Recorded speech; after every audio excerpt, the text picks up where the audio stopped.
اللهم اجعل لي فيه نصيبا من رحمتك الواسعة.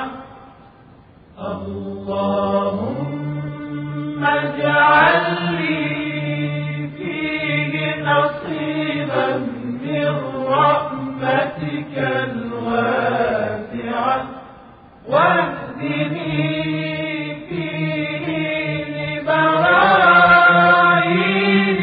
الساطعة، وخذ بناصيتي إلى مرضاتك الجامعة، بمحبتك يا أمل المشتاقين، بمحبتك يا